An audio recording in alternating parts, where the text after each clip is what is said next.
Yes, the 67 Chevy van is way out in front of its major competitor, the Ford ECONOLINE van. This year, at best, the ECONOLINE van should come in a poor second. For 1967, you have a better, more saleable product than any competitor in this fast-growing segment of the economy market. To start with, you have two Chevy van series this year, the half-ton G10 with a choice of 90 or 108-inch wheelbase, and a three-quarter-ton G20 with a standard 108-inch wheelbase. All three Chevy vans were designed to give the best possible load and weight distribution for this type unit. When Chevy vans are loaded uniformly from the front seats back, 18% of the cargo weight is on the front axle of the 90-inch wheelbase and 22% on the front axle of the 108-inch wheelbase. This forward loading not only permits maximum utilization of the front suspension capacity, but also results in superior overall stability and ease of handling, a must for sport van camper applications. On the other side of the fence, in load distribution, Ford's regular ECONOLINE van is comparable to the 90-inch wheelbase Chevy Van 90. However, the Ford SUPERVAN is vastly inferior to your 108-inch wheelbase Chevy van in all respects. Load distribution is very poor, resulting in many shortcomings. For example, when the SUPERVAN is uniformly loaded from the rear of the front seats back, less than 6% of the cargo weight is on the front axle. Plus, when uniformly loaded from the rear of the engine housing back, the SUPERVAN cargo actually reduces total weight on the front axle. Because many operators tend to load toward the rear, weight distribution on the Ford SUPERVAN can easily be concentrated at or behind the rear axle. This results in reduced front-end stability, reduced steering control, and very limited usage of their front suspension capacity. The extra-long rear overhang also has other disadvantages.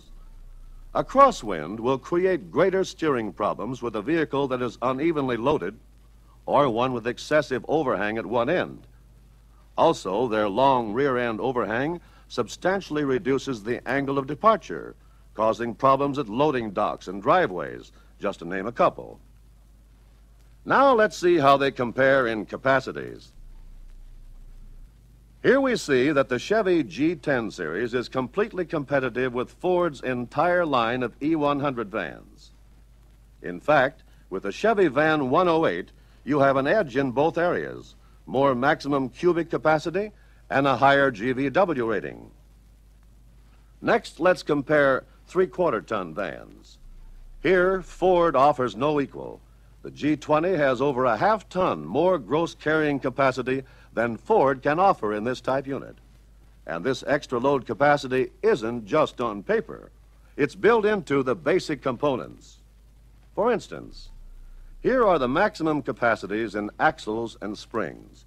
The G20 has 850 pounds more front axle capacity, 300 pounds more front spring capacity, 550 pounds more rear axle capacity, and 610 pounds more rear spring capacity. What it boils down to is this: the 67 Chevy van offers more truck to haul heavier payloads and take on rougher jobs. And don't forget, it's on a wheelbase designed for this length body. We're on top in power, too. Engine for engine, Ford is outclassed all the way. The Chevy van has 35 more horsepower in the standard 6, 5 more horsepower in the optional 6, and a high-performance V8 that Ford can't touch. When selling sport vans or vans to the fast-growing recreation and personal transportation market, be sure and stress the extra performance the 283 V8 provides. These are car buyers looking for a pleasure truck or a tall station wagon, and many of them are V8-minded, especially when traveling long distances on today's high-speed freeways. Next, let's check out bodies and see if Ford made other compromises in addition to slapping the SUPERVAN on a 90-inch wheelbase. It looks like they did. Notice the Chevy van side panels are clean and free of seams the full length of the body area. The red lines on the Ford side panel indicate coach seams, prime areas for rust and corrosion. That yellow line shows the coach seam where 18 inches of body was tacked on to make a supervan. Chevy floor coach seams are held to a minimum. Ford has numerous coach seams, 2 running full length of the load area. And again, these are areas where rust and corrosion can start. While we're on the inside, Chevy Van 108s have dual-purpose side panel braces. They reinforce the sheet metal and also serve as a base for installing bins or racks. The ECONOLINE does not offer this durability and convenience feature. Another Chevy Van advantage is easier loading and unloading. Cargo doors are taller and wider, and the wheel wells are about 2 inches farther apart for more flat lay-down cargo area. Chevy's superior quality also shows up in stronger, more durable cargo door construction. Chevy van doors are double wall construction over most of the door area. ECONOLINE van cargo doors have only limited double construction, and the drawbacks of this can be easily demonstrated. Notice how the weight of a normal man on the Chevy van cargo door results in virtually no distortion to the door. However, a much smaller force is all that is required to twist the Ford door way out of shape. This is a good test to use with prospects when the opportunity arises. Here we see what looks like a small item, but it's just one more example of Chevy's built-in quality. As you can see, the Chevy van has a larger taillight area, and the backup lights are also larger and positioned lower to the ground for most effective lighting. Now let's compare cabs for driver and passenger comfort, convenience, and safety features. Features that mean a lot to people who spend a good part of their day driving or riding. To start with, Chevy vans offer a bucket seat as standard for the driver and make a bucket seat optional for the passenger. The sport vans have bucket seats as standard for both driver and passenger. The Ford ECONOLINE van and station bus do not offer the added comfort of bucket seats, either as standard equipment or as an extra cost option.